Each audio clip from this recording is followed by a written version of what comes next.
We are live.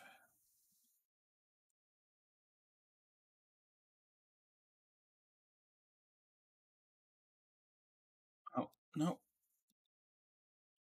We are live.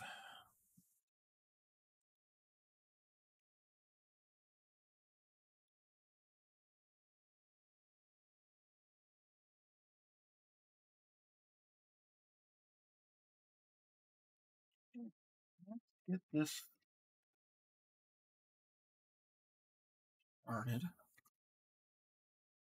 It'll be trickling in soon.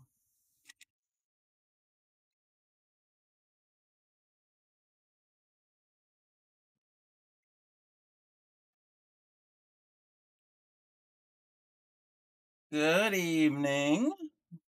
Let's see.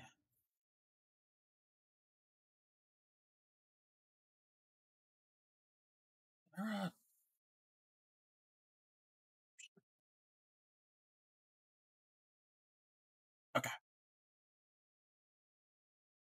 What's up, everybody? Wow, you guys are like quick to come right on in.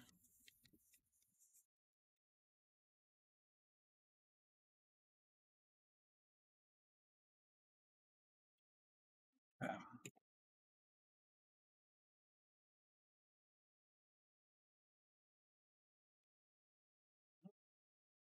That it keeps hitting the wire to my mouse.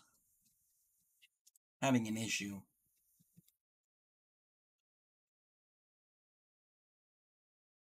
Now I can refresh. No.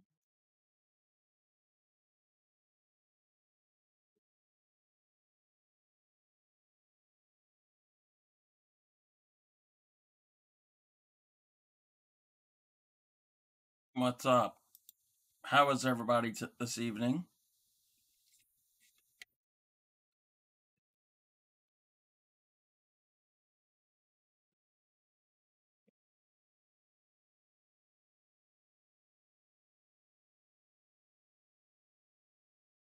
Oh, I got a knot. Oh, that knot's fine.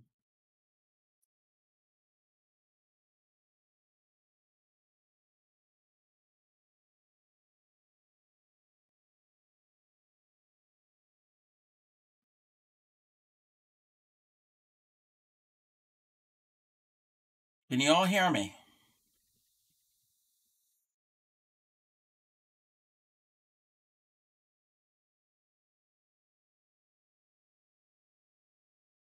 Okay. Okay, I didn't know if you guys were still watching an ad or something. You started a new blanket with the cotton cake yarn. Oh yeah. Yeah, Clay Miko finished her temperature blanket. And I'm assuming she's okay with me sharing it.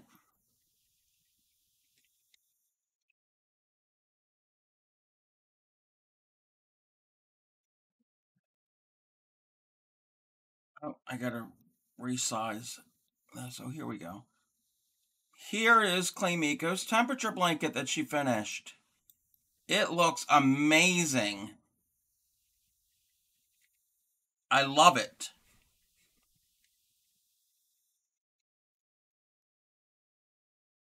You did a great job.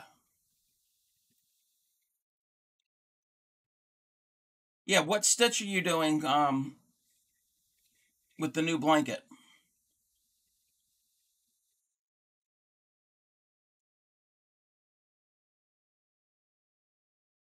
Just trying to find my other setting.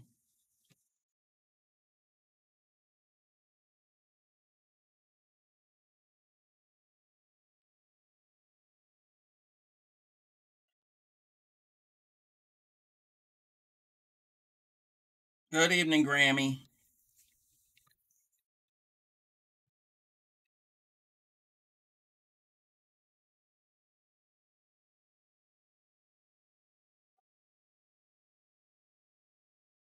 We're just waiting for Clay Miko to answer before I get into it, because I don't want to get started doing all of this. Not to put her on the spot.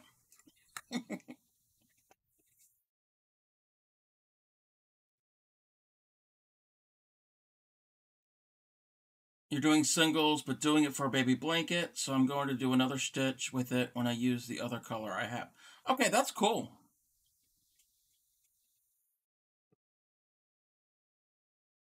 Well, I'm certain it will turn out great. So let's get into what we're doing tonight. So, oh, I bet she is obsessed with it. So, if you weren't all tired of going around in circles like last week with Granny Week, we've got more circles to go around in tonight. We're going to do a crochet spiral. This looks more difficult than it is. It's actually pretty easy. Has everybody practiced their magic rings? And if you still can't get the magic ring, you could do it another way. So don't feel that's the only way to do it. It's just your hole might not be as small in the center.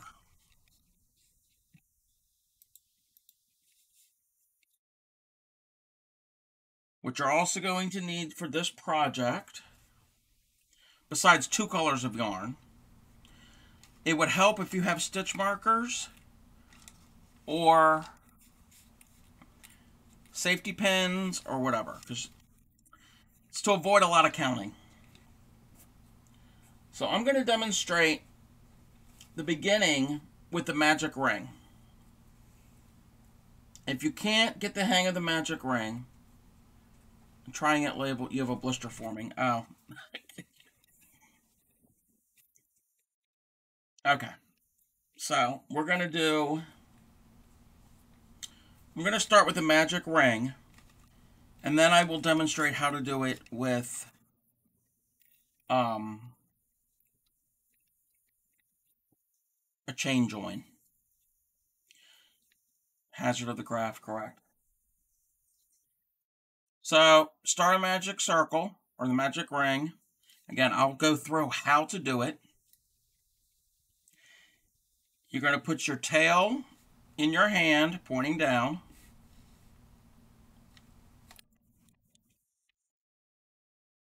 You're going to wrap your fingers and cross in the center. Put your thumb where they cross. Okay.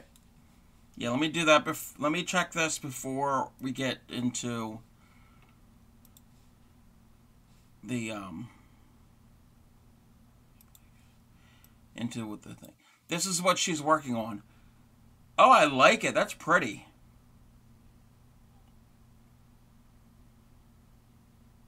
Very nice.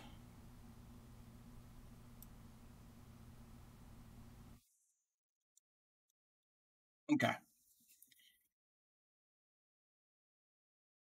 So we're going to start with the magic ring. To start, you have your tail hanging down on your hand. You're going to wrap your 2 fingers twice, both fingers, wrap them, form an X. Your thumb is going to hold the X, and you're going to turn your fingers. And then you're going to put your hook under the first strand and over the top of the second. So the hook part itself is going on to the strand. You're going to pull up. So I'm going to show that again. Under the first, over the second, and pull up a loop. So you'll have a loop like that. Carefully remove your fingers and keep everything in place. And then with your working yarn, what you're just going to do is you're going to do a chain. That will secure your loop into place. Now, to start this, and you can pick whatever color you want. I'm using blue and the white. You can do whatever your color is. Your first color, doesn't matter which color you'd use. Just pick one color. And after you have made your magic circle and you've done your chain, then you're going to do a single crochet into the magic circle. So you're going to go into the circle, go under, yarn over, and whoops. Go in, yarn over, bring up a loop. You got 2 on the hook, yarn over, through 2. That's a single. So you're going to do a single.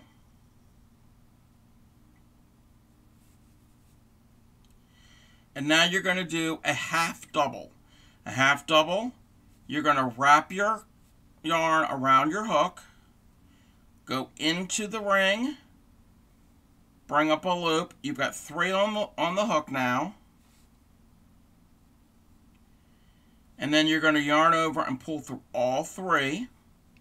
So that's a half double. And then we're going to do 2 doubles. So, whoops, let me start that over. You're going to wrap your hook, go in, pull up a loop, yarn over through 2, yarn over through 2. That's a double that's formed. And do that one more time. Wrap your hook, go into the center, yarn over through 2, and yarn over through 2. So that's how you're going to start the first part of your first round. It's going to form like a triangle. So you're going to make your ring. You're going to chain 1 to secure it. Then you're going to do a single crochet, a half double, and then 2 doubles.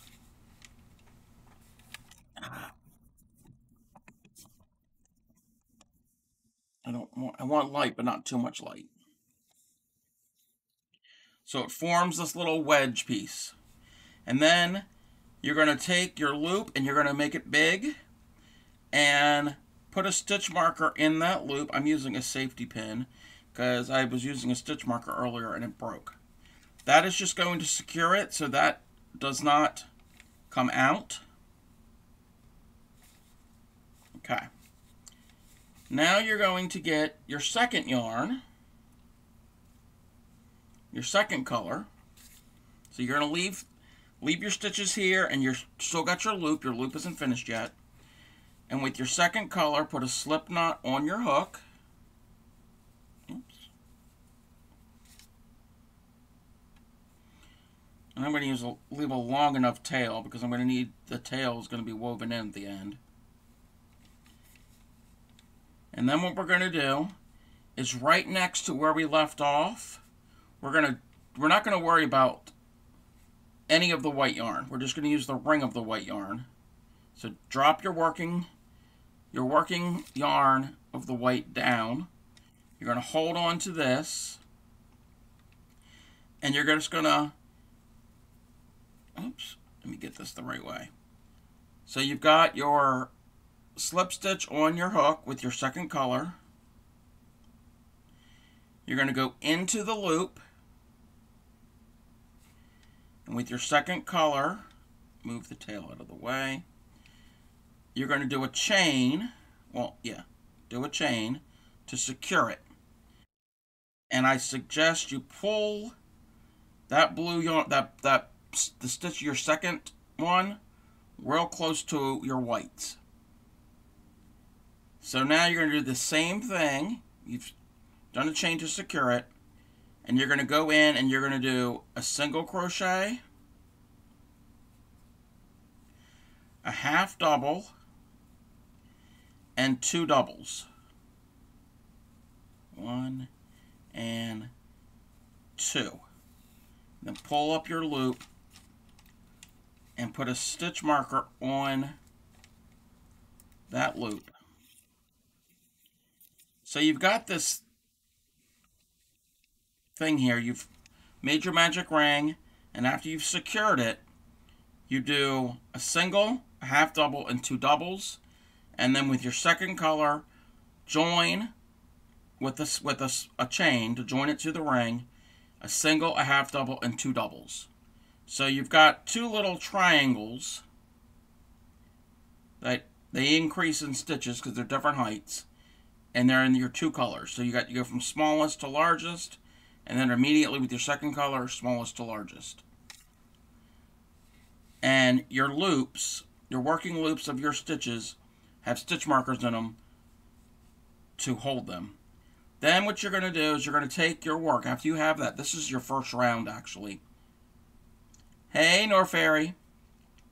You're going to hold on to your work, all your stitches, and with your original magic circle, that tail, you're going to pull it tight and cinch it up and pull, and you're going to pull, and now they're actually opposite each other. So if you kind of look, you've got your small stitch, and then they get bigger, and then over here, small, and then bigger. This is going to be the center of your spiral. Now what we're going to do is we're going to go back to our first color.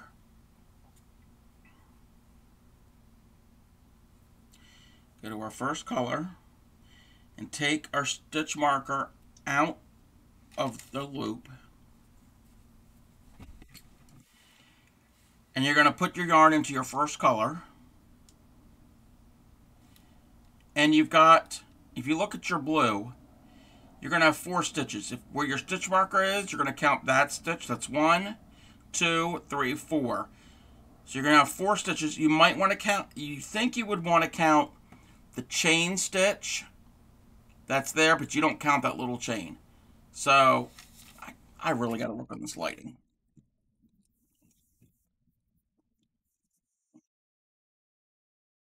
That's a little bit better. So you've got where your stitch marker is, that was right when you finish the 4th stitch. So you've got that stitch, and then you got 3 others. So you want to find those 4 stitches, and you count back from that end. You count back the 4th stitch, and in that 4th stitch, which will be the first stitch you come to, you're going to do 2 double crochets.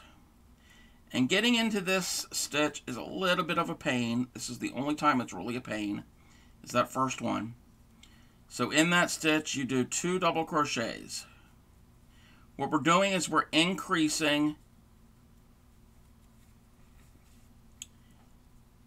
we're doubling the amount of stitches. So in that first stitch, we do 2, and we'll have 3 more stitches. So each of those are going to get 2 double crochets. So the first round we had 4. The second round for each color, we will have 8.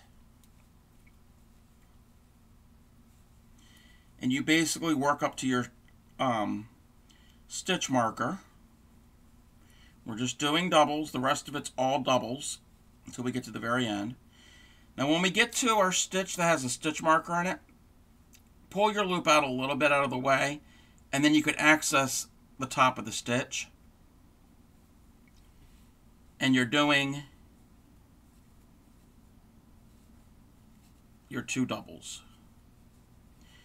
I know Clay Miko's not crocheting along. If anybody else is crocheting along and I've gone too fast, as always, let me know. So now we have done half of that spiral. That right there is the first half of the second spiral. We're going to pull the loop on that really large. And what we should have done back here, and we didn't do it, but that's fine. I should have put a stitch marker on the other loop, but that's okay. So we're going to remove the stitch marker from the blue yarn, from our second yarn.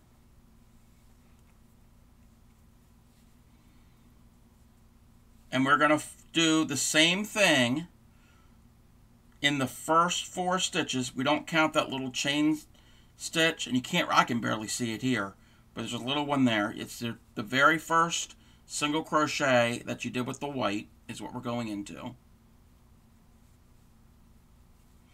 And that's going to get 2 double crochets. The next stitch will get 2 double crochets. So that was, we've done 4 so far for that round. And then the next 2 stitches are each going to get 2 double crochets. We're increasing.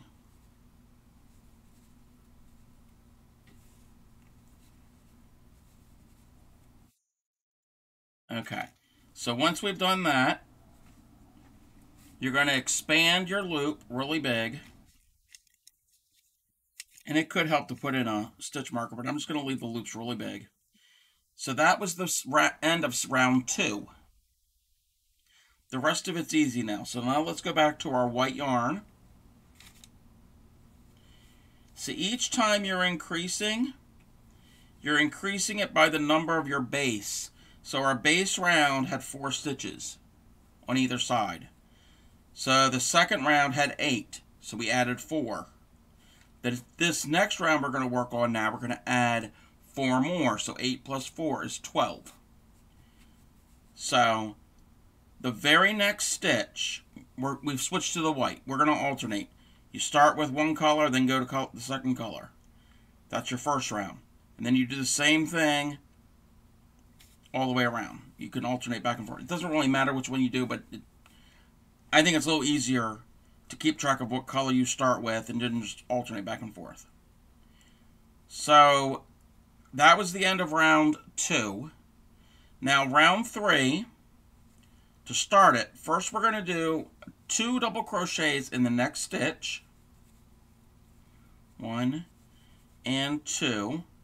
And then what we're going to do is we're going to put a stitch marker in the very first stitch we just made. So we just did two doubles into that stitch. The first double we did, put a stitch marker in there. So that's going to give our stopping point for when we get around to that side. So we've done 2 stitches of this round. Those 2 stitches at the beginning of the third round. So we're increasing it by 4. So we do 2 there. The next one is only going to get 1. And then you're going to repeat the pattern until we get to our big loop. You could have put a stitch marker in there also. So now the next stitch, we'll get 2.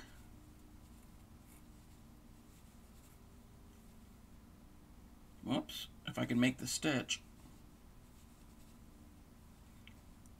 And then the following stitch will get 1. They're all double crochets. And my balls of yarn are getting all tangled, but that's to be expected. Let me untangle what I need to untangle. And everybody, feel free to chat. I know you're probably crocheting along or whatever, which I get that, but feel free to chat. So now we're going to do the same thing. The next stitch, we're going to do 2. And then the next stitch, you do 1. Now we got 2 more stitches left to go into here. So the next stitch, we'll do 2.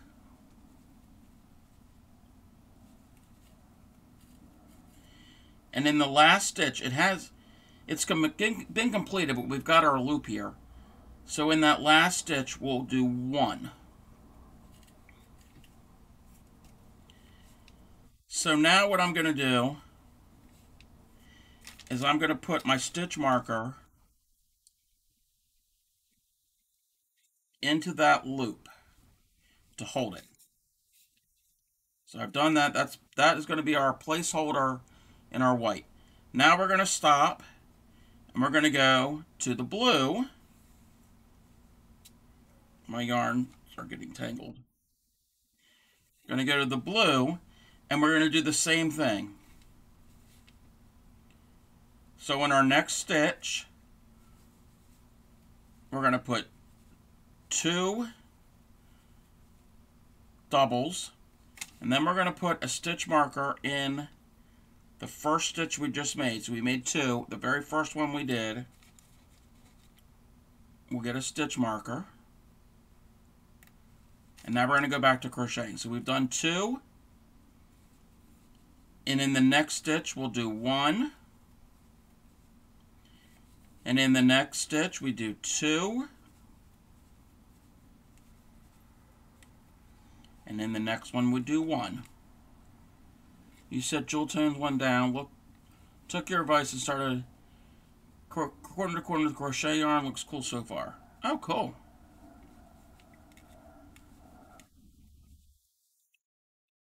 In the next stitch, we do 2. In the next one we do 1. We're just repeating this pattern until we get to our stitch marker. This time we're not going to go into our stitch marker because that was the first stitch of the previous row. So now we're going to 2 stitches, and in the first one you're going to put 2 doubles,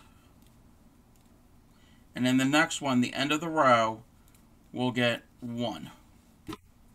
So that's the end of round 3. You keep going for as large as you want it. So the next round, for the next round of this, we will do, the next stitch will get 2, and then the next 2 stitches will each get 1. You repeat that pattern because you're increasing.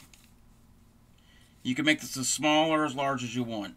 So I'm going to keep going a little longer. So that was where we ended that row. And we're going to pull out the loop, and I'm going to put a stitch marker into the loop, and they're in the stitches. So now we're going to switch back to the white. Take out the stitch marker that's in my loop.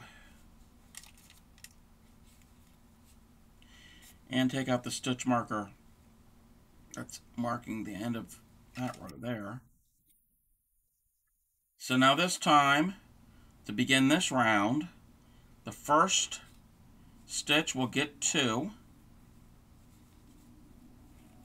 Now we're going to pause, and the first stitch we made in that group, we're going to put a stitch marker because that will be our ending point for when we do the blue. That will let us know where to stop. So that one gets 2. The next 2 stitches each get 1 because we're increasing. So to recap, that round, the first stitch will get 2. The next 2 stitches each get 1. You've only done 4 rows. You're working on it now. Send a pic when a few more rows in. Oh, cool. So now to do the rest of this round, to get to where this loop is, 1 stitch gets 2, and the next 2 each get 1. So the next stitch, like I said, we'll get 2 doubles, and then the next 2 stitches, each of them will get 1.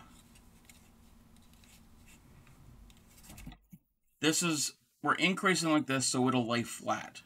Because if not, we're going to have a lot of curling. The next stitch will get 2.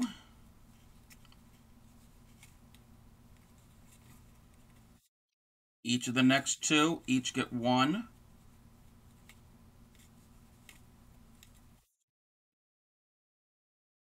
Now if you counted right, we're at the last segment, so we're going to work into 3 stitches, and we've got 3 stitches there. 1, 2, 3.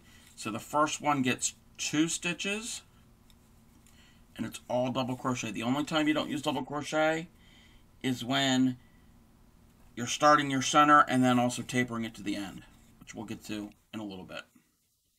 Each of the next each get 1. And now we're at the end of the row. We can pull our loop up, and I'm going to put the stitch marker in the loop. And now we've got a lot of stuff going on. So now we're going to start up with the blue again. First, what I'm going to do is I'm going to take the stitch marker out of this row because I need to go into that stitch. So take that stitch marker out. And we need to pick up the loop from the blue. So there's a stitch marker in the blue one, in the loop. And we're going to do the same thing that we just did with the white. So in the next stitch, we'll do 2.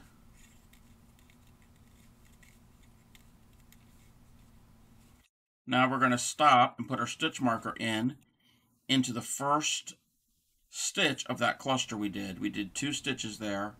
In the very first one, we'll put a stitch marker. That, again, that will let me know where to stop for the next round. So that was 2, and then the next 2, they're each going to get 1. and we continue the pattern. The next stitch gets 2.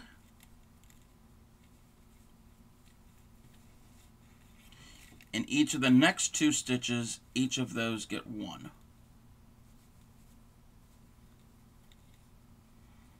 You keep going, so this one will get 2. In each of the next 2, each get 1.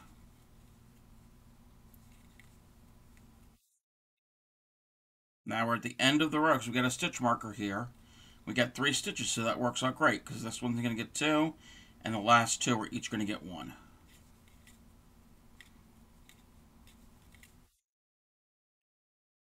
That way I don't have to sit there and count every little stitch on each row and do the math. The stitch markers will tell me. And yeah, it's going to curl, but then you just got to keep flattening it out, and eventually it will be flat, and you've got the spiral going. I think this time I'm going to stop on this one. So what I'm going to do is I'm just going to switch over to the white. And we're going to play around with some tapering ideas. My sample here, I didn't taper as much. It's more of abrupt. I need to go a little bit longer to taper. What all I did for this taper was when I got to the end, when I finished the end, I did a double crochet, a single, and a slip. No. I did a half double, a single, and a slip. So I think I'm going to do a couple more half doubles, a couple singles, and then a slip.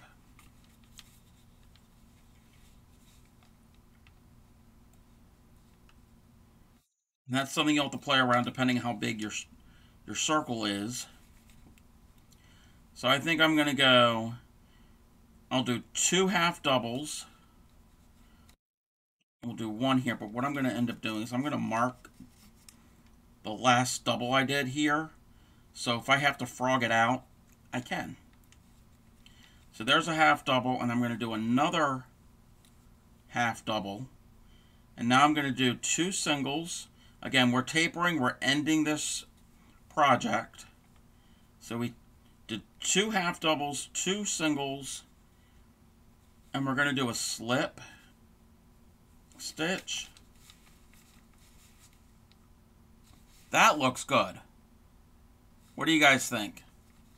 Because right here where this stitch marker is, that was my end of the row that I did. So that was the end.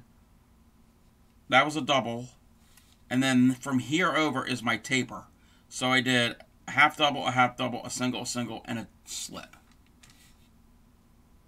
Does that look a little more round? Or do you think I should do 1 more slip?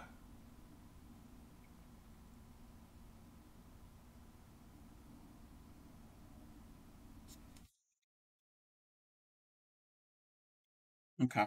Again, I'm relatively new to this also. So this isn't I'm not an expert. Tapering down at the end is kind of difficult. I'm going to do the same thing on this side here with the blue. And if not, I can always redo the taper because I've put in stitch markers to mark my last stitch. So that's my last stitch. So in the next one, I'm going to do a half double, and I'm going to stop, and I'm going to put a stitch marker into the last double crochet I did. So that's where I can frog back to. So that's a half double. We'll do another half double, and in the next 2 stitches, we will do a single. Each will get a single, and then we will do a slip stitch. This one here, my original sample, you can see it looks a little square because I didn't taper enough. It's more abrupt. This one, let's see if we can flatten it out, and you can ignore the loops and all the tails. But that one's starting to look a little more circular because I've gradually tapered it. And that's how you make the crocheted spiral. What I'm going to do is I'm going to show you one. It's not going to be the entire thing. I'll show you how you can start without the magic ring. So all I'm going to do, and like normal crochet, I'm going to clip, and then I'm just going to pull out the loop to lock my stitch. And then, yeah, weave your ends in and all that. I will show you how to do this with the chain, what do they call it? The chain join. Basically how we were doing granny squares. So you're going to chain 4, do a slip stitch into our for the cat butt coasters, which I'll have to find the picture here in a second. I didn't do a spiral. I did a circle. I did a magic ring, and just with the same color, I did stitches into it, and then I just did the same color all the way around, a continuous circle. Each row I would increase, kind of like what I'm doing here, but it wouldn't be 2 colors. Similar to it, but not. So, chain 4, and in the very first chain you did, the one where your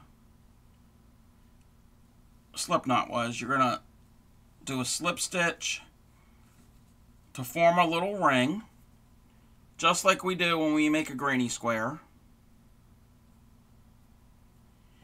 And then, yeah, I'll find the picture here in a second.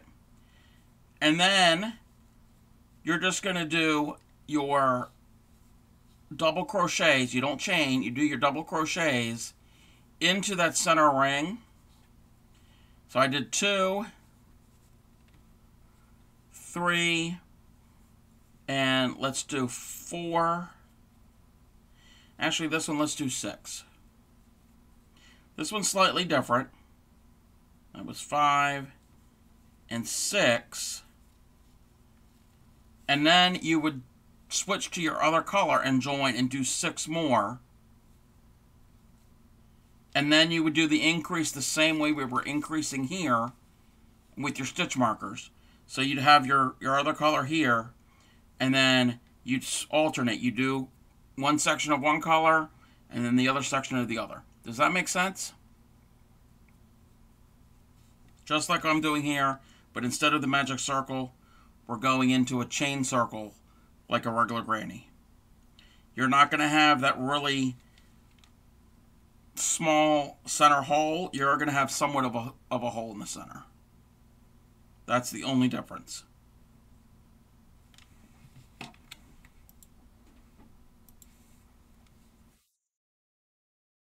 And that's how you make these. Now, I didn't have anything else planned for tonight, but I do have something to do on stream. We've got plenty of time. And before we get into that, I will... Yeah, I like the magic circle better because it looks more uniform. So that's why you practice the magic circle. And I can see these, if you make it out of a cotton yarn, doing them in red and white, and you can have coasters for the holidays. Look like peppermint candies. Okay. I need to put my little stitch markers, which are actually safety pins.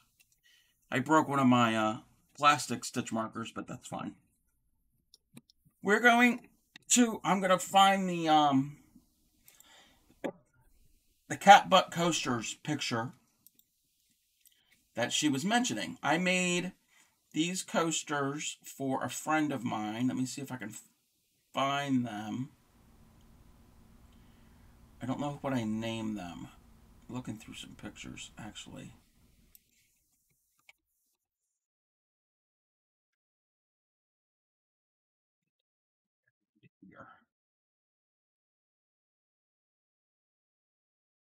Um,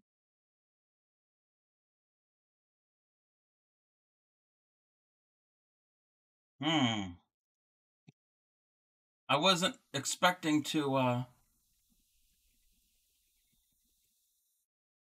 be put on the spot and try to find this picture, which I'm going to find it.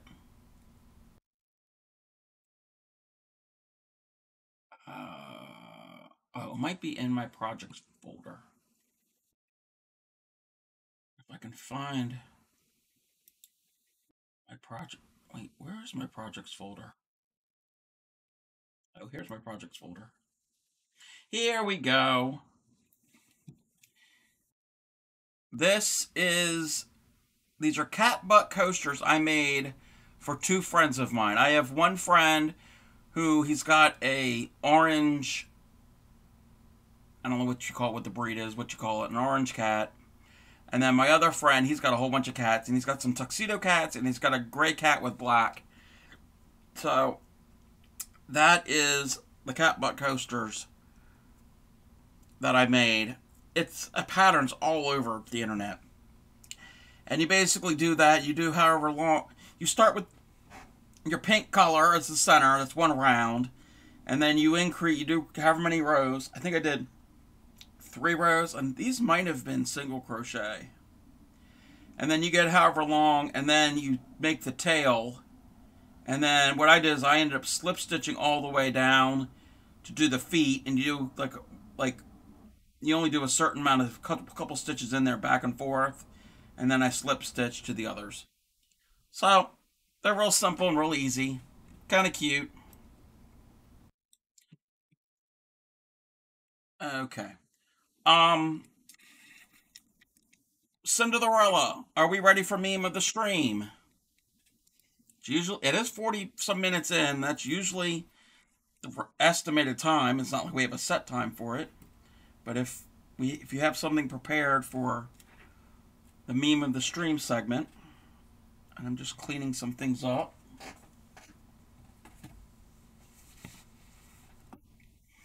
Okay. Let's sit and wait a little bit.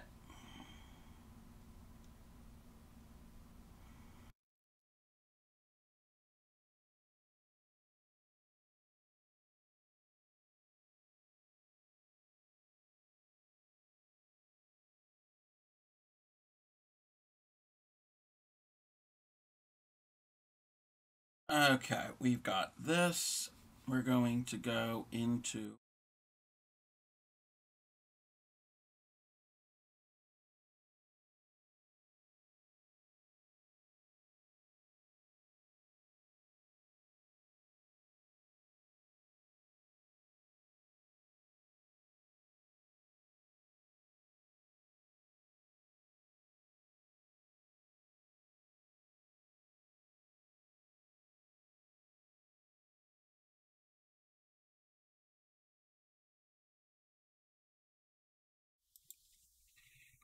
Oh, I lost sound. Can you all hear me?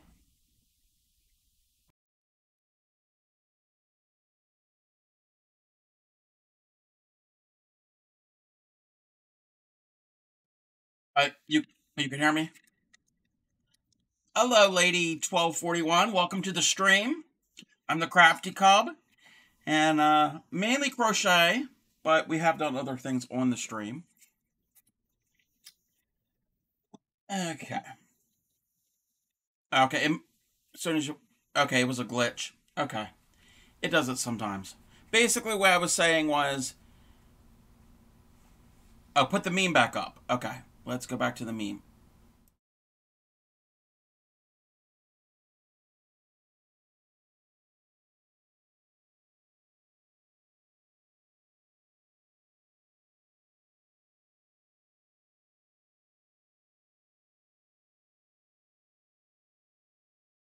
Now, can you hear me?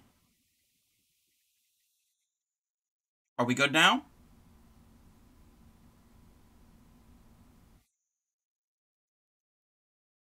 Okay. That was my fault. That was my fault. I made a new overlay, a scene in my software, and I put the camera and the text and um all of that, but I forgot to add the audio source. You have a border? Oh no, that's that right there. Yeah, that is just like I'm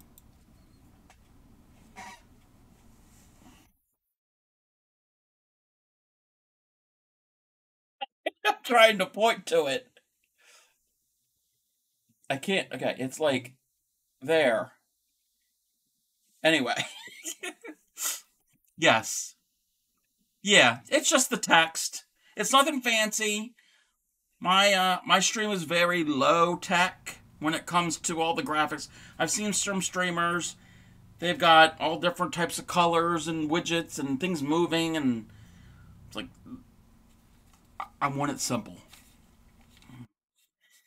Okay, so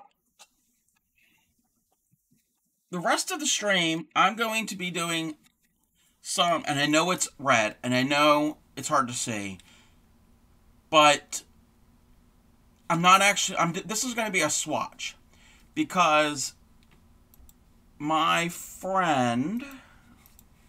Hold on. I will show this. Oh wait, that's not it. That's not the right one. My friend, he's been in here a couple times. Harry Pooh Bear, also known, we call him Cool Whip, has inquired about me making him a blanket. Well, he is a. Oh, we're going to move to this. He is a University of Michigan fan, and he wants a University of Michigan logo on it. And I was trying to figure out how to do it in crochet, and the best way that I could do it is corner to corner, because I'm not doing Tunisian and then going back and cross stitching all of it, because that would just irritate me. So I think he knows what this pattern is. He likes the pattern, and I'm trying to figure out scale because he wants a king size bed, a king size blanket, and I'm trying to figure out how big to make the logo and the negative space between the logo and the edge. I have to determine how many inches will be so I can let him know. And then if he's okay with that, then I'm fine. If not, then I have to adjust my design. And this is what the design, this is using Stitch Fiddle, the website that you can design and plot your pattern. You can also do this for cross stitch and a bunch of other things. And this is about 108 squares. My corner to corner squares are roughly an inch, roughly. Not exactly, but pretty close. I'm using that as a base. So it's about 108 wide and 100 long, and that's roughly a king size. I'm just doing a swatch to let him know how much room is from the outer edge of the blanket up to the logo. So what the width of the background will be. So this is what I'm doing. So I think I have to do this for 25.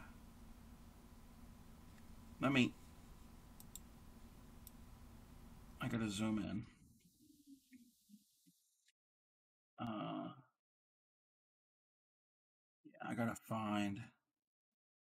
So that's 25 up and 19 over. Yeah, I'm gonna do a 25 by 25. Um, Sample of corner to corner. I've got 1, 2, 3, 4, 5, 6. I got 7. So I got a while to go. So this is just so I can get gauge. 6. So once I figure out what size to make the logo and everything and start working on it, and he gives me, I get the supplies. This one I'm using a 5.5 millimeter, and I'm using some 4-weight worsted weight yarn. I don't know what brand this is. I'm assuming it's either Red Heart or Craft Smart, or it's comparable to Red Heart. So I'm just, like I said, just doing this to get an idea of how much border space, basically, of the blanket that there would be.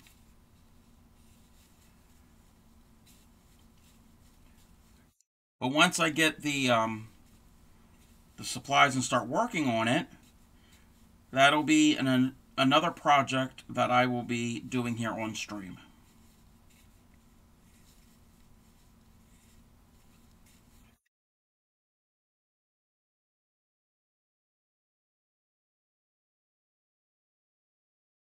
And I'm not going to, this is just the yarn I had on hand that was close by, and I got a lot of it. So this is just a swatch. I'm actually going to use the red in the finished project.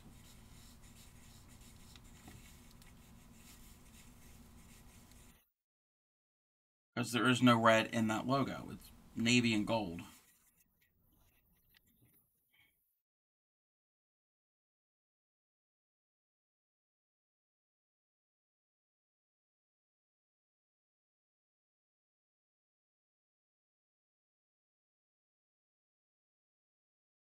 So how is everyone else's projects you happen to be working on at the moment?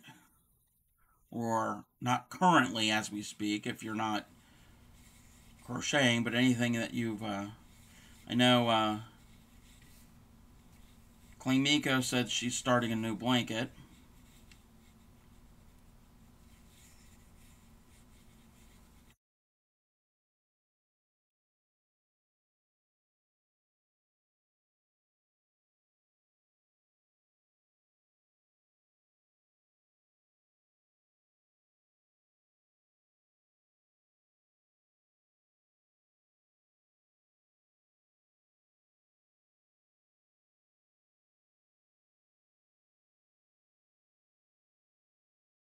I set down the hook and needles earlier today. Been playing a video game for a bit.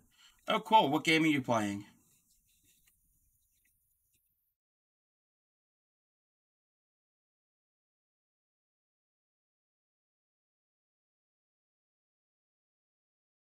Graham is almost finished with her blue blanket. Yay! Yay for getting close to being done.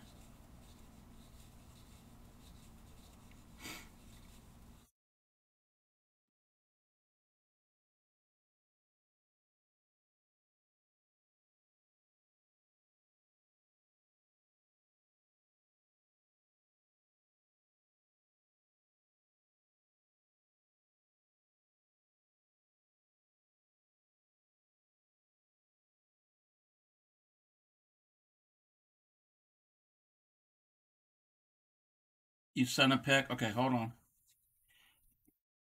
Let's see. Okay, this is the corner to corner done in that Christmas pattern yarn. I think it's Red Heart. Lady 1241 is playing Star Wars The Old Republic. Probably see about picking up a new project later tonight. Not sure what it would be. Cool. I have friends who play Star Wars The Old Republic. I don't know anything about a lot of video games. But yeah, I can see that this yarn here, it is red and green, not orange. It's just the lighting. That actually looks really good worked up that way. I like it.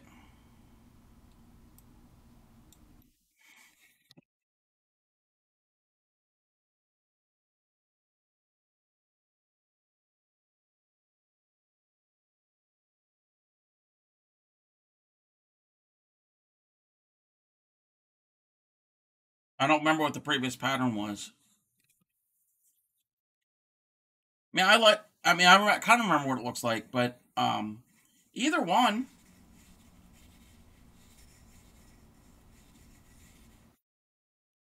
You created your own border because you wanted it chunky. Most of the regular borders look delicate for this project. Cool. Well, when it's done, we will have to see what it looks like, and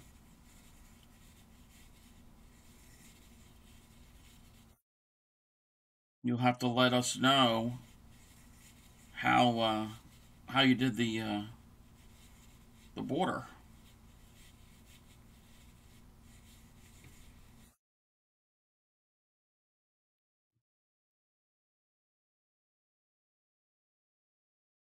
Oh, and I'm still working on the Discord.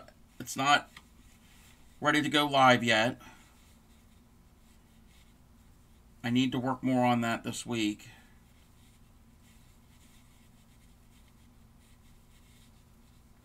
Well, there was some thick part of that yarn there. They spun it on the thicker side in that one little section.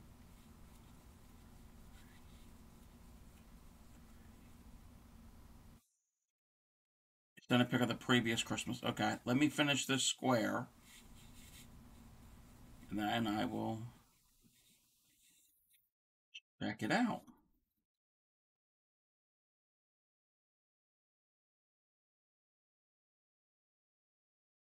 Oh, yeah, okay. Yeah, I like the corner to corner better than this. That was the previous stitch that she was using, the red, white, and green. And then that's the corner to corner.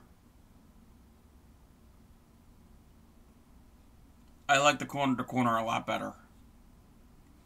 And I like the texture that corner to corner makes.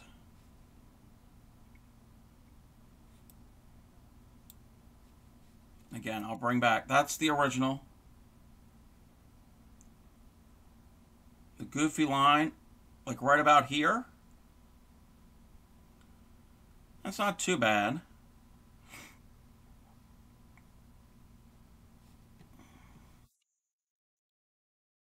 Yeah. Corner to corner is better. Definitely stick with corner to corner.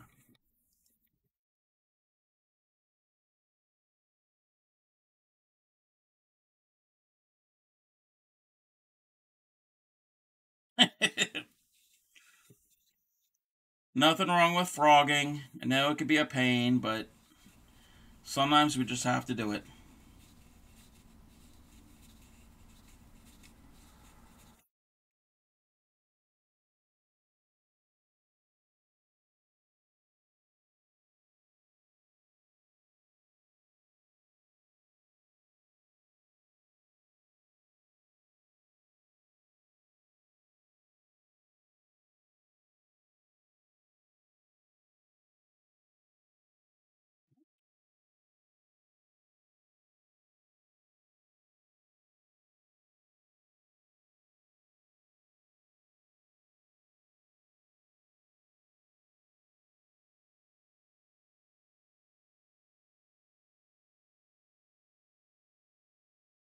I'm working from a ball. Normally I work from a cake, but that's what I got. I got a ball of yarn.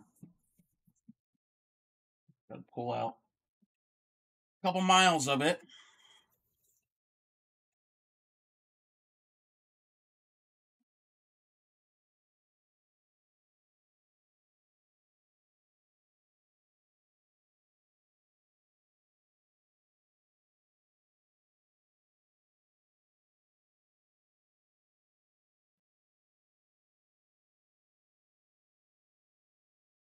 I like corner to corner because it tends to go kind of quick. I guess up until a point. Did your Tunisian set come? Mine was there last night. I love them and find that the set we got, we can stick with a 5.5 and don't have to go to an 8. Oh, cool.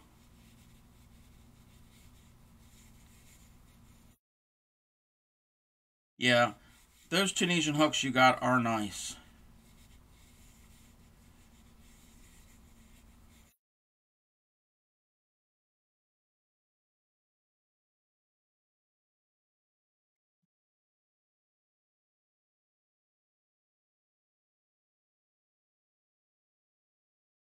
So you got your set, Clean. Came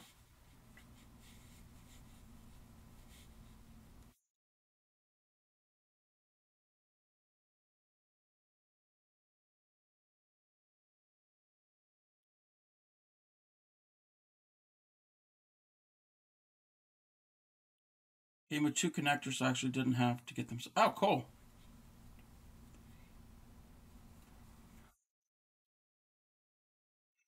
Oh, that's cool that it came with some connectors.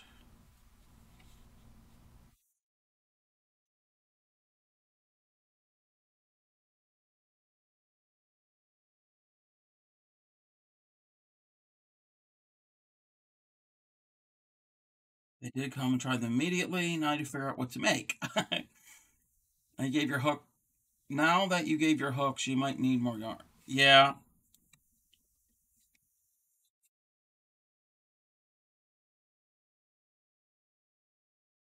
Well, you'll figure out something to make with them. Um, in relating to what I showed a little while ago, the spiral, there is a Tunisian spiral pattern. And I'm thinking about showing how to do it.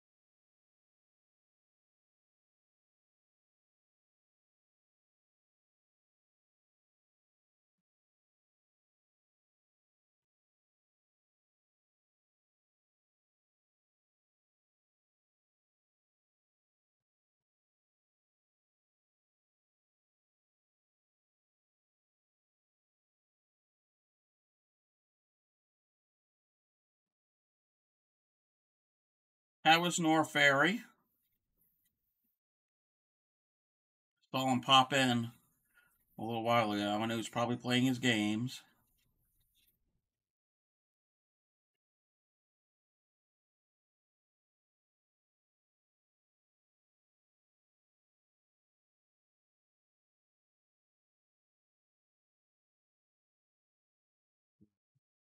More yarn. Need more yarn.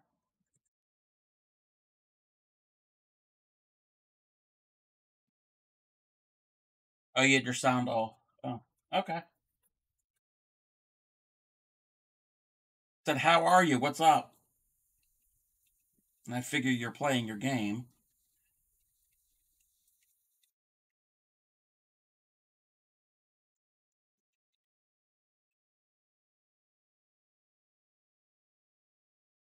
Oh, yeah. I could see how it could make an echo.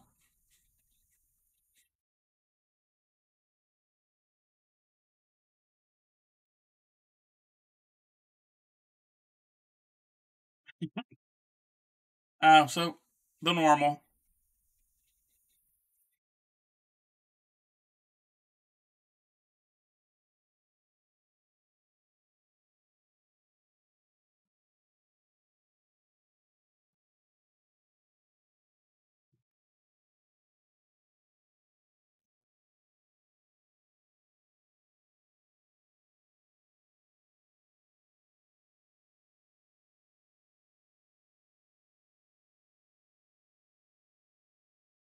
Let me count how many squares I've got. I know I don't have 25 yet. 1, 2, 7, 8, 9, 10, 11.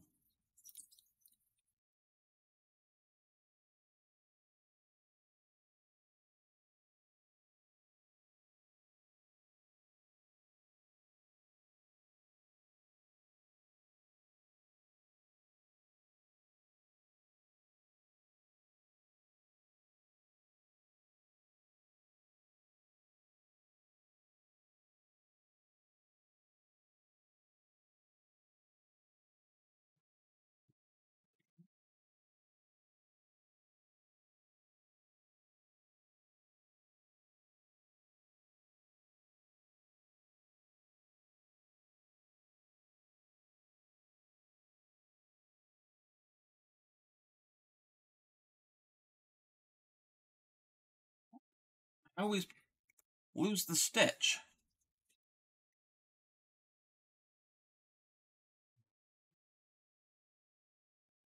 Third.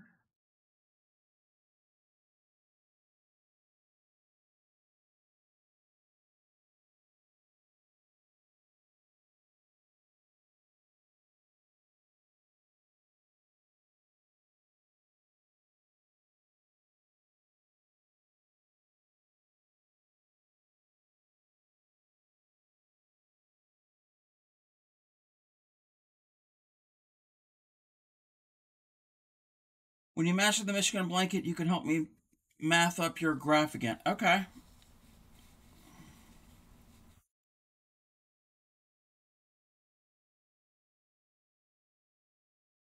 Yeah, I took the I found a picture of the University of Michigan logo.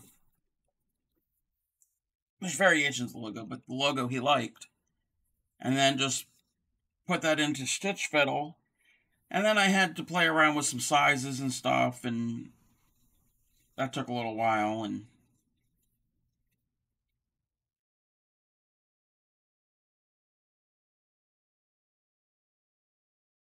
I got it to about a size I think might look good, but then, like I said, that's why I'm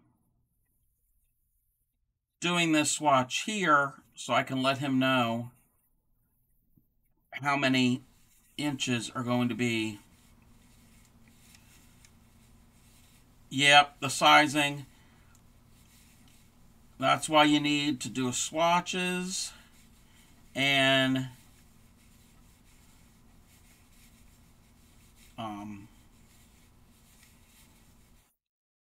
play around with proportion. Because the original one, when I showed it to him, it's basically the logo took up the entire blanket, and he didn't want that. He wanted some more negative space, which I agree. But that's where that website Stitch Fiddle comes in handy.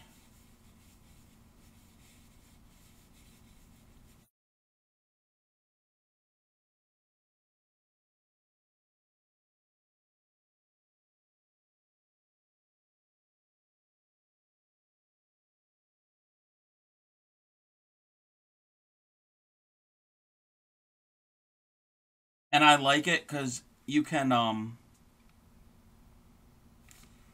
actually, I'll show it real quick. I gotta zoom out.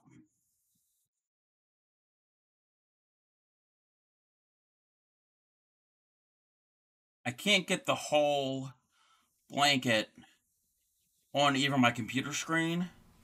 So it's about 25 squares, meaning corner to corner squares from the bottom edge to the logo, and the same thing at the top.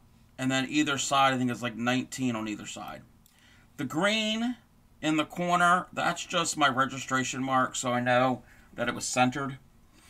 The green are not going to be there. They're going to be white. But what you can do is after you get it the way you want, then you can go into, you don't go into there.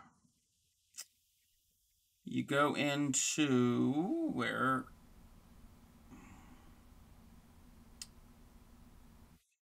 you go into supplies. Yeah, I chose Red Heart as the yarn. That's not necessarily what he's using. And ignore the green. Oh, and I didn't put any of the white in there. But anyway, it'll calculate how many squares of each color. Then if I know I need X amount of yards for one square, then I can figure out roughly how much yarn that I will need of each color. And I need to add a color.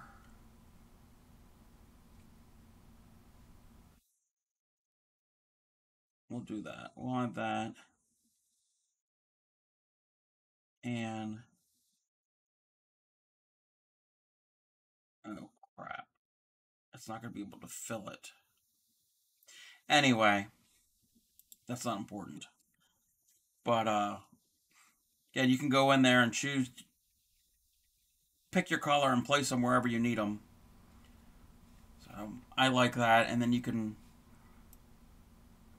figure out your design and the math and all that good stuff.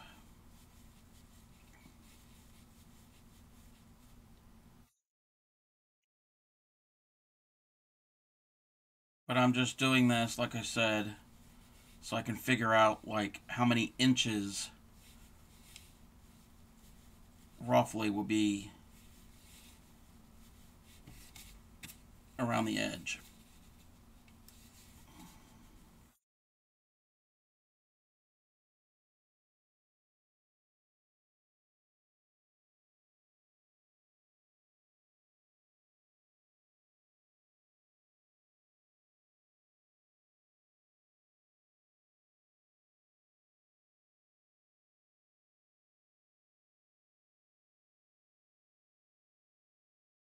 Do you need help with making patterns so it's not itsy bitsy or ginormous? Yep, it's the proportions you got to get right, and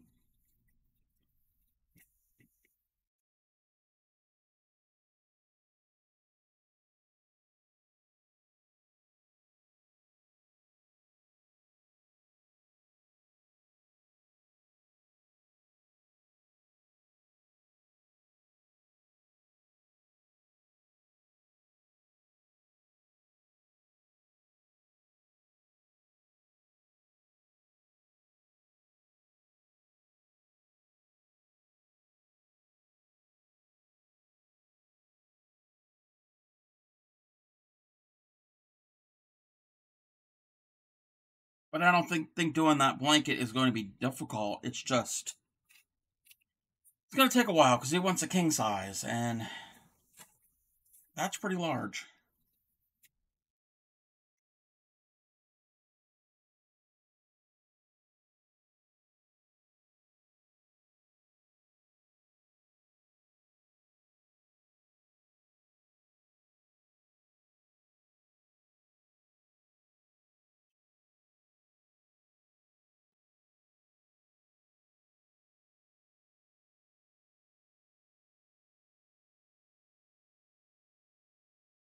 Didn't finish the stitch.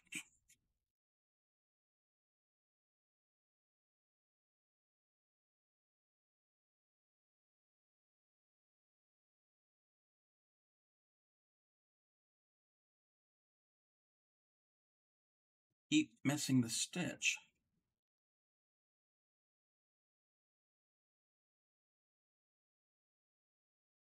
Sorry, you really can't see much what I'm doing because it's a dark colored yarn. But this isn't for, like I said, this isn't demonstrating anything. It's just stitching along.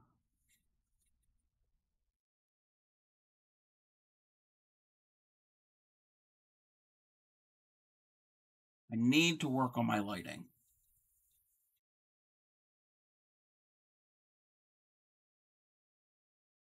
I'm going to do that.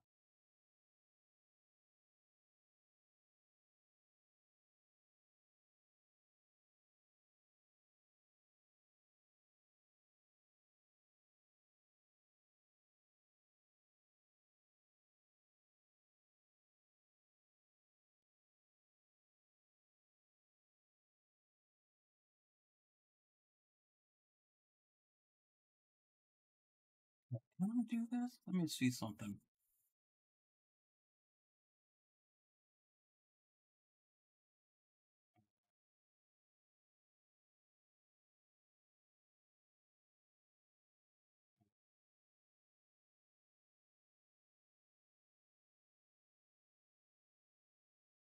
Okay.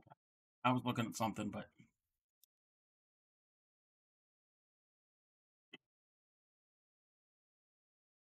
alrighty.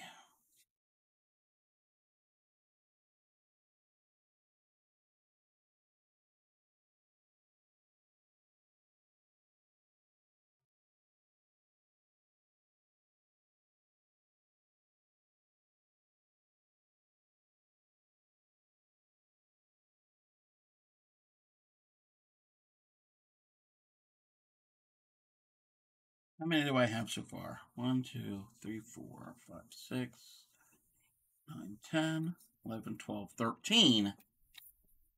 I got to go to 25.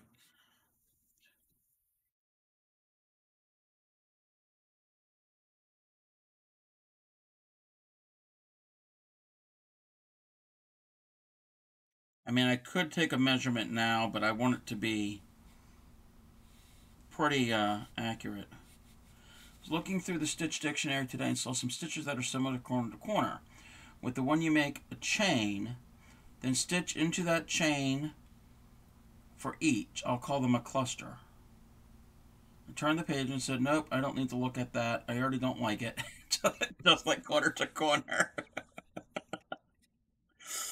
Hey, some people like other stitches over others, and some people really dislike certain stitches.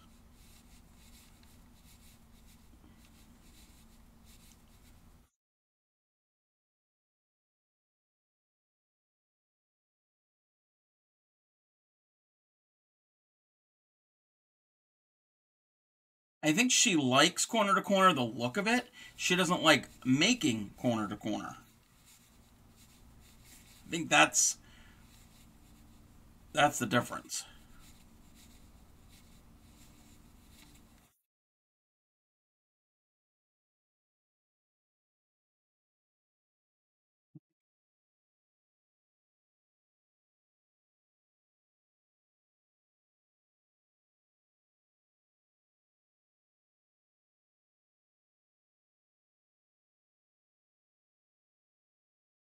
Well, that's why some people will do corner to corner, and you could do a stitch that they don't like.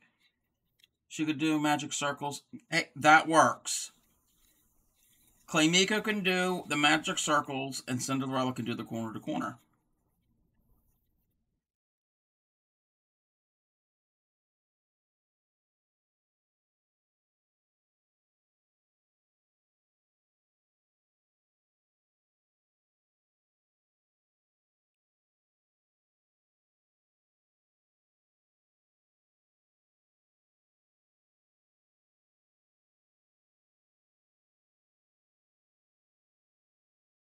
Like, I love the look of knitting.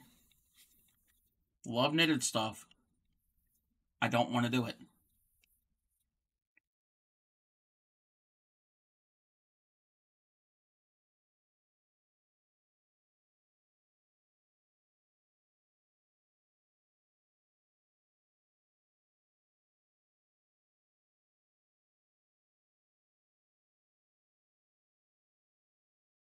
Because I'm horrible at it. I mean, I don't really have a lot of practice, so that's part of it. And I just don't like the process and trying to, like, okay, flip it and do this. And for different stitches, you have to wrap it a certain way, and you do this and yarn over or yarn under and the purl and the knit and everything. And then also the other thing I don't like about it is you got to keep all of your stitches on a knitting needle until you complete them the whole project. I mean, yes, there are needle protectors and everything to keep it on there, but yeah, if you take your needle off, you can save them, but there is the chance of you dropping stitches, and it could be a mess. Wait, did I freeze?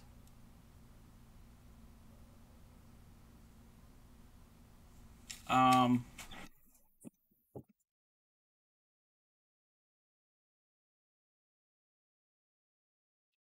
Let me know.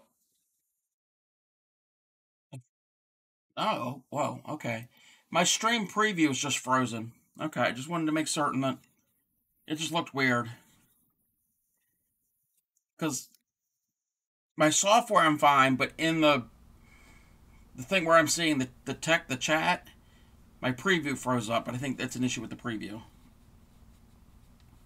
Anyway, with knit, there is that chance of you dropping a stitch, even when, like, if you put it down and you're not super careful with it, and trying to get that stitch back, Well, yeah, that's what corner to corner does. Kind of has that rippled wave thing. Yeah. And this is just solid.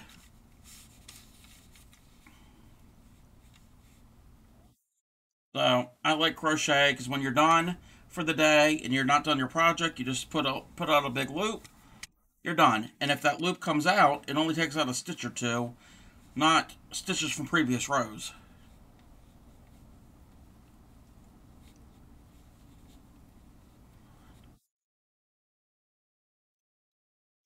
Dropping stitches is thankfully much easier if you know how to use crochet hooks, but it's definitely a common concern more regular. Exactly.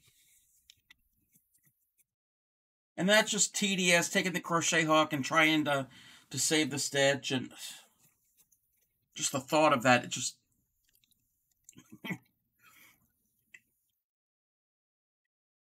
mean, I admire people who can do it, who enjoy it, and I like the finished look of knit, but hand knitting, not my thing. I mean, I've got a circular knitting machine, that's different. I mean, you can drop stitches on that, but it's somewhat easy to repair.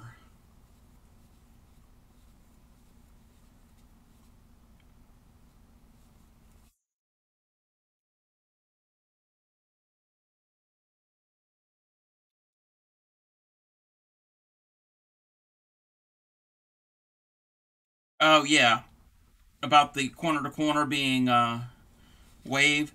Yeah, if you have a variegated, you're not going to see it as much, and your Christmas, yeah. But a solid, that's how corner to corner will look. Because every other block in a row, the stitches are going opposite directions. They're going this way, and then the next one they alternate. Yeah, it takes some patience. Oh, wait a minute. Oh, yeah. Wait, wait. I did that wrong. It takes some patience to first learn to knit. Three.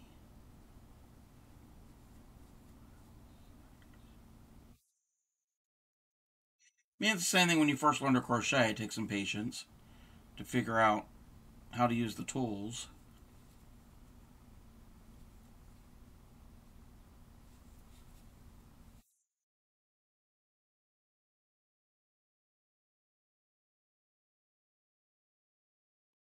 I mean, that's the same way with my drop spindle and my electric spinning wheel. I'm nowhere near good at it. I haven't had it long enough, and I haven't really broken it out that often to actually be decent at it.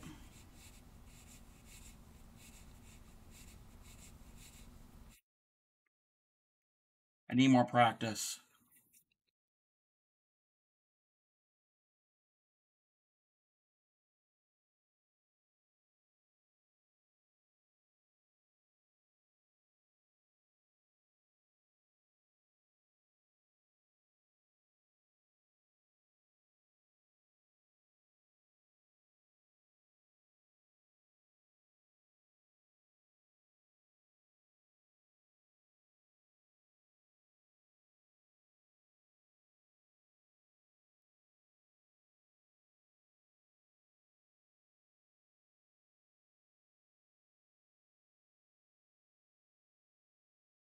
Which that's what something I probably should be getting out and using and building up my skills on that type of craft.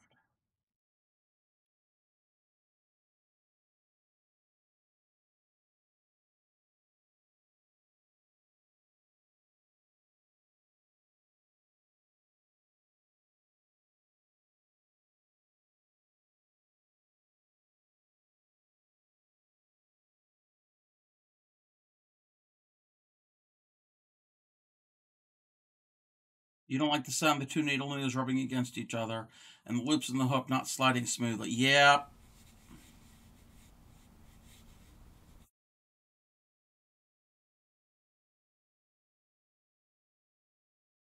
It does make that little clicky clacky sound if you're using metal needles. You don't hear it as much if you're using like bamboo. I do have a set of bamboo needles.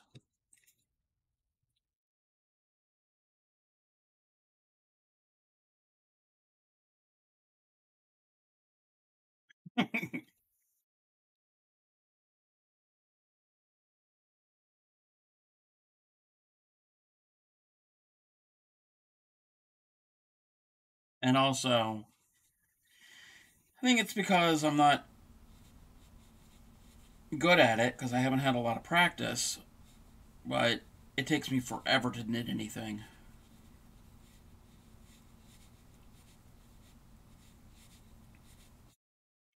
And all I know is the knit and purl stitch. I don't really know any of the other stitches.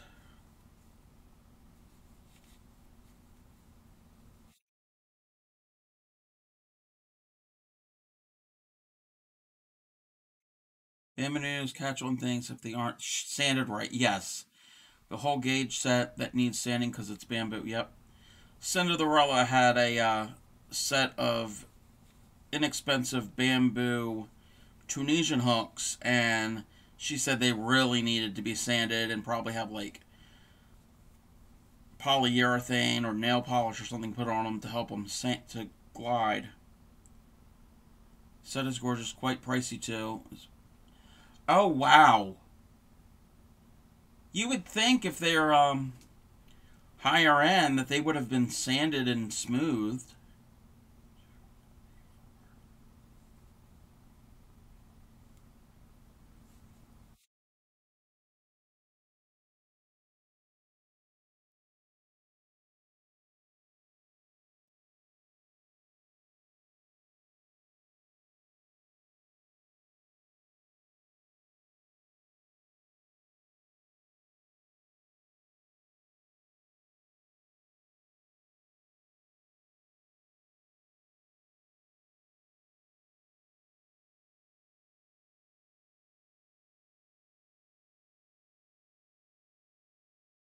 Get to done this row. Well, no, I think I have more rows to go because I am nowhere near 25. I think I'm probably only at 14 rows. Signing off and headed to bed. Good night, Clemiko. Honestly, of all the equipment to sand them myself, just less work for me to sand them than to return them. Yeah, it's true.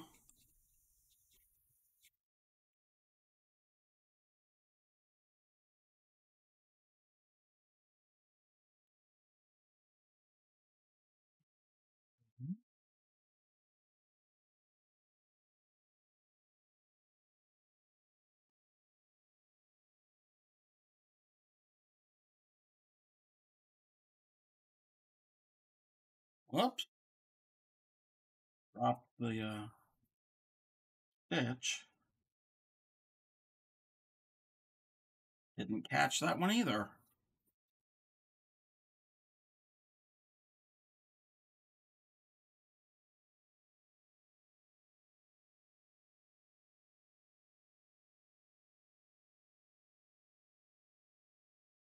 Uh-oh. Uh-oh. Uh-oh. We got a square and I only did one double. Well, it's not that far back. I'm gonna frog it. Uh-oh. It's only onto the next row. Beginning of the next row.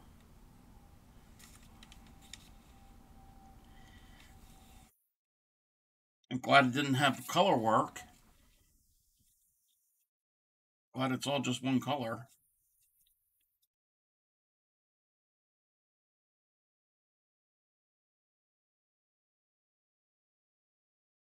How I did that. I only did one double instead of three.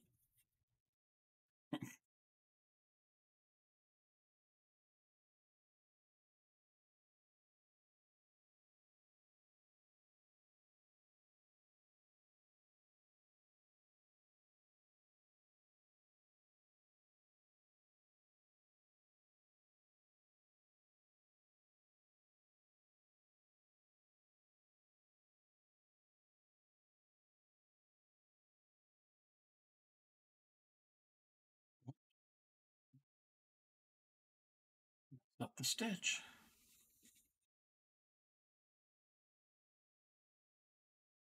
Yeah, again, I'm just trying to do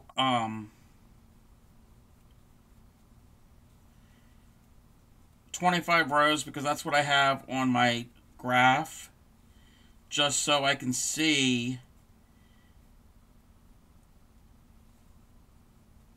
how much would be between the edge of the blanket and the start of the logo.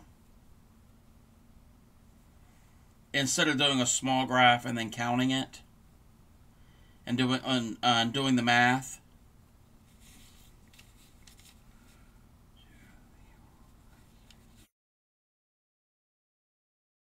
15. I got 10 more rows to go. And I don't have the yarn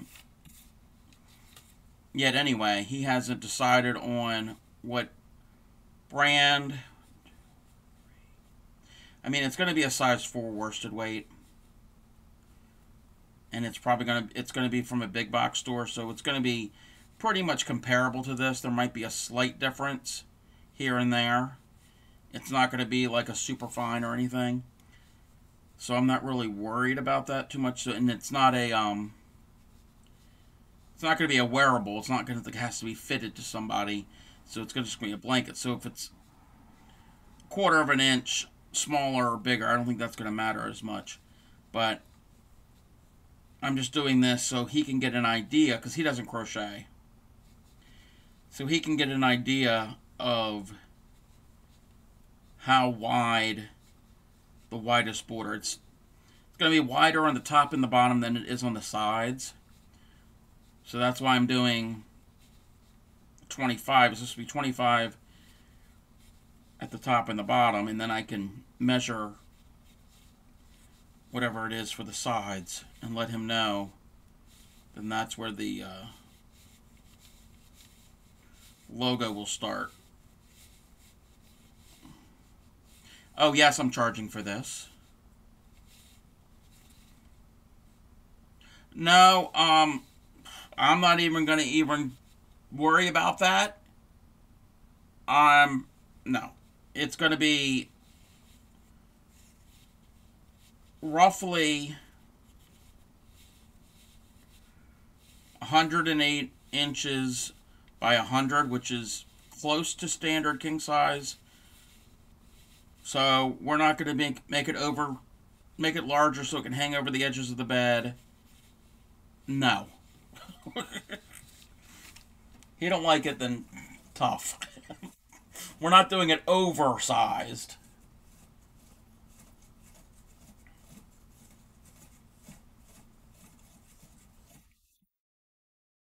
And it's a large swatch because that will give me something to do here to chat with you people.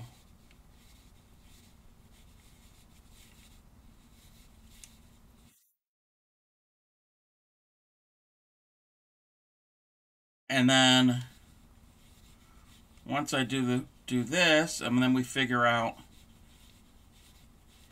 how much the yarn would be, and I tell him how much I'm going to charge him, then he can decide whether or not he actually wants me to do it.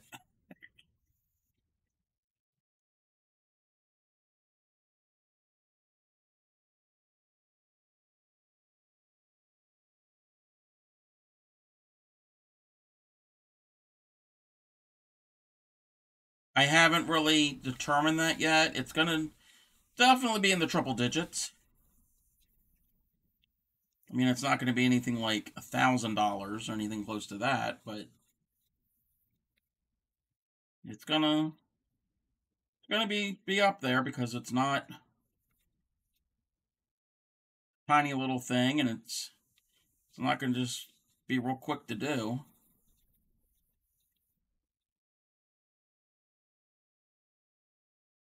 And then,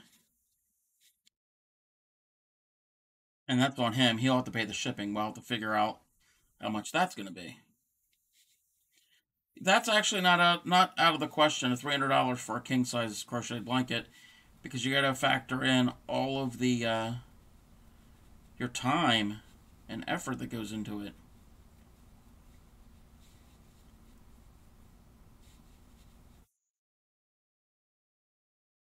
And you don't want to end up selling yourself short. And that's basically not even worth it if you're going to charge too little. Your time is time and talent is valuable. And they have not made a machine that can replicate crochet. You can get close, but it's not the same. They got weaving. They got machines that you can weave. There's machines that can knit, but not crochet.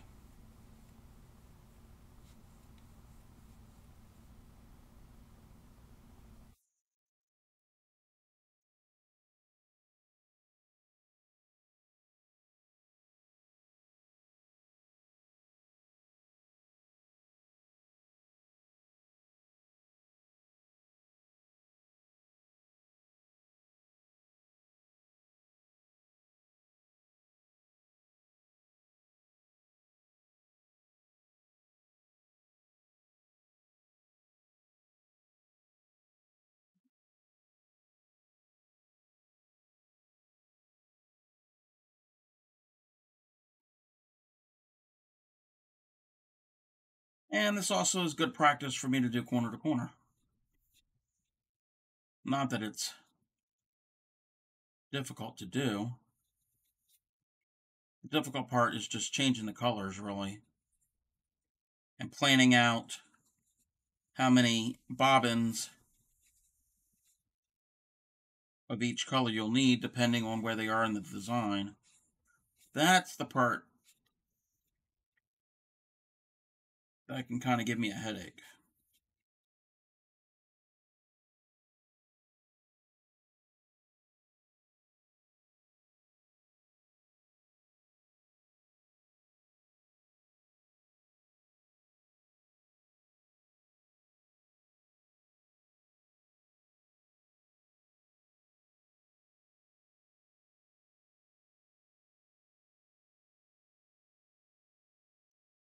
You can,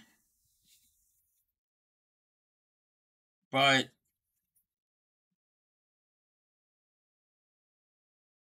if you need 2 or 3 bobbins of the same color, and if the one bottom is being used on one part of your blanket and you need it in another place, well, you can pull from the other end of the ball, the cake of yarn, to make a bobbin, but you need separate bobbins. There's planning you have to do it in advance when you're doing the color work. Doing solids or just stripes, you don't got to worry about that because you're not changing color in mid-row.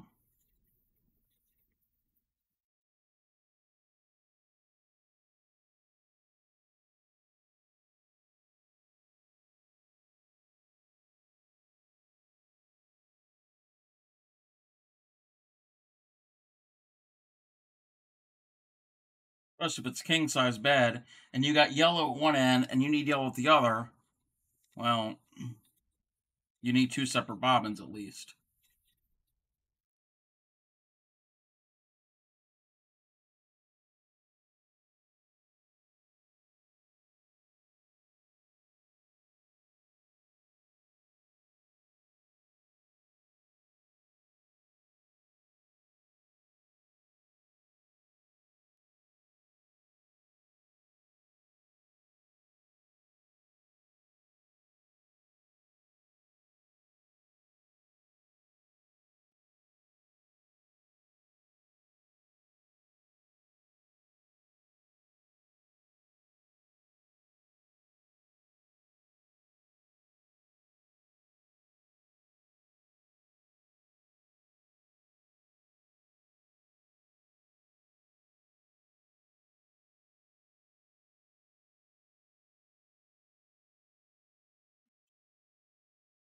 Come on, learn how to do a slip stitch.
How many do we have? I know we don't have 25 yet.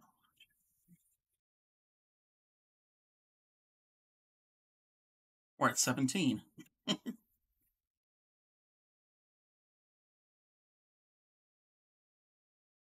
It's going to be a very large swatch.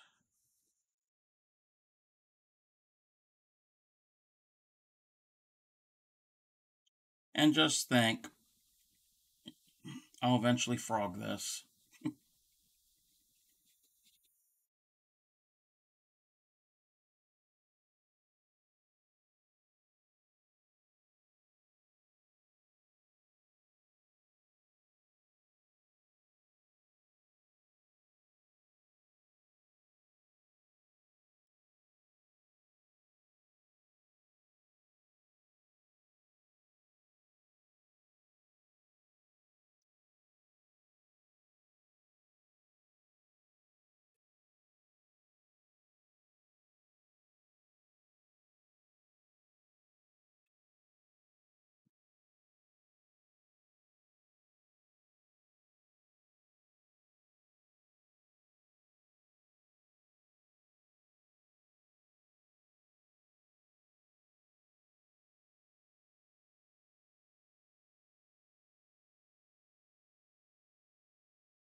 After you posted that chocolate meme, now I want some chocolate.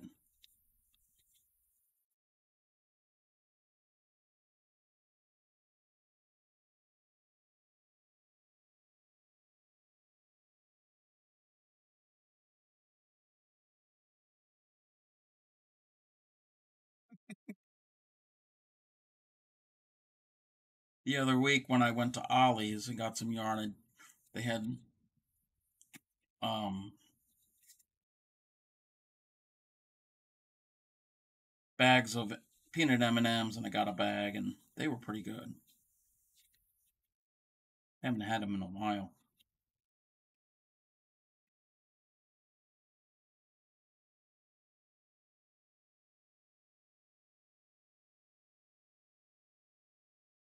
A lot more mileage out of this ball of yarn.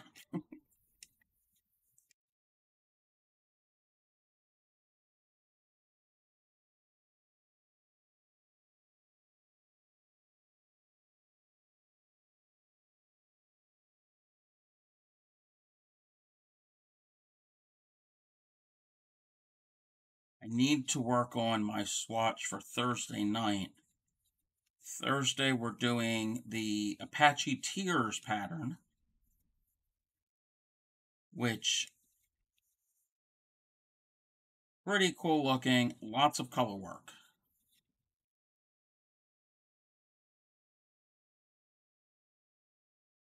Very geometric.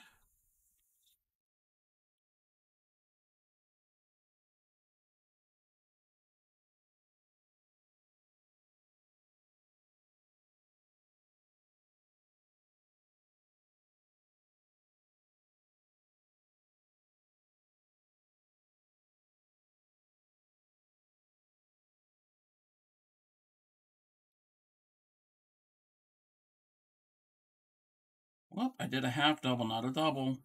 We're only doing doubles.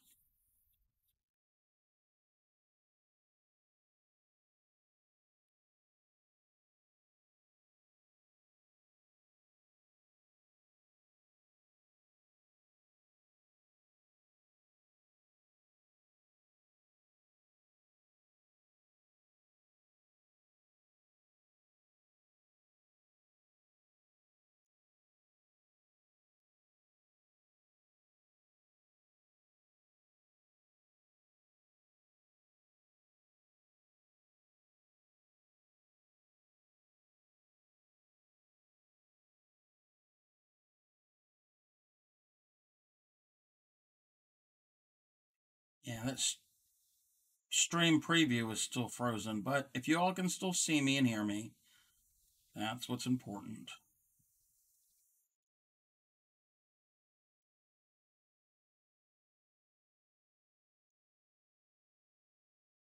Okay. Whoopsies.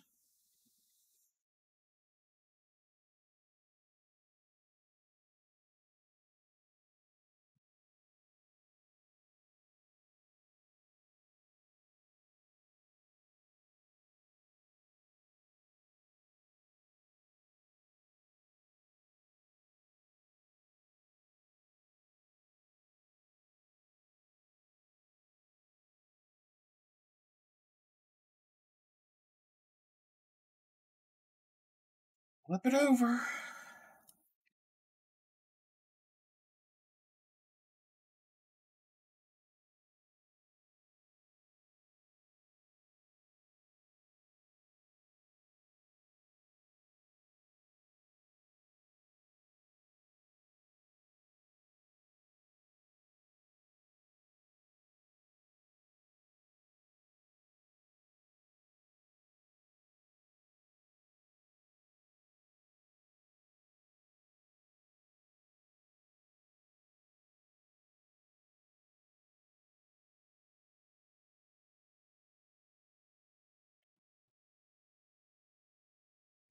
Gotta make certain I'm doing 3 doubles into each.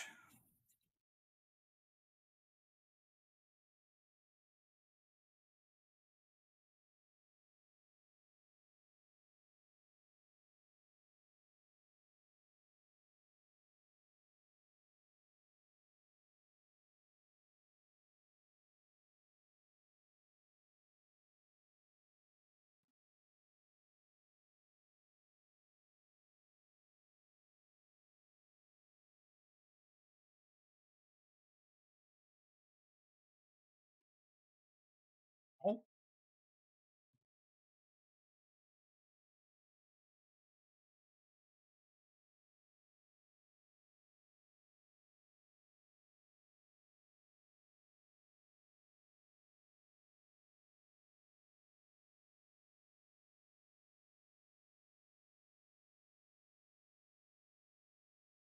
so Cinderella, I heard a little birdie told me that you might have purchased some more yarn.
Got a 6.5 hook and cotton skeins. Nice.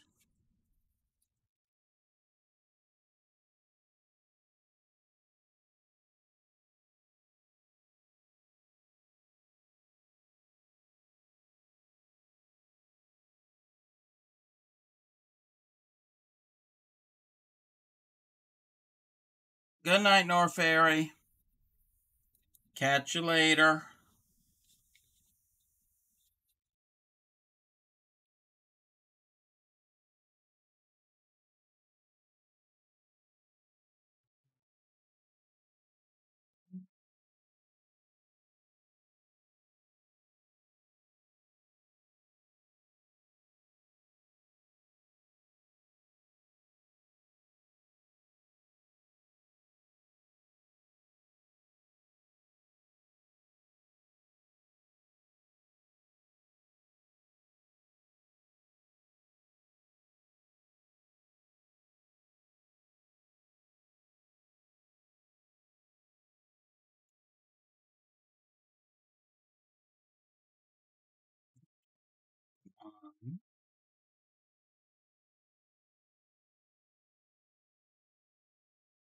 Sometimes I have to count out loud because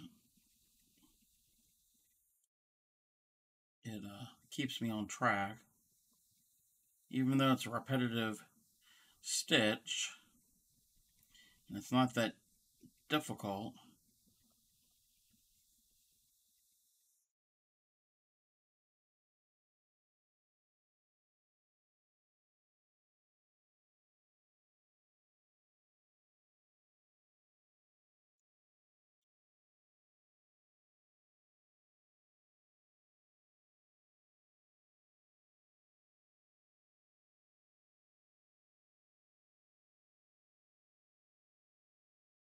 Let's count how many we have.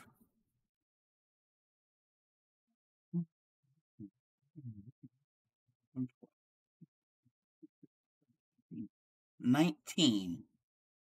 So I got 6 more rows to go. I think we're going to call that a night.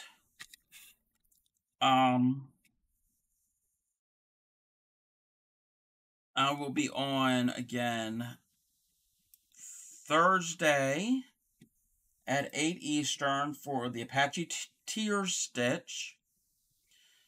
As usual, my previous streams are uploaded to the YouTube channel, which is linked below.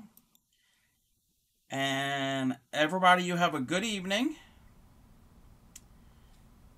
and happy crafting.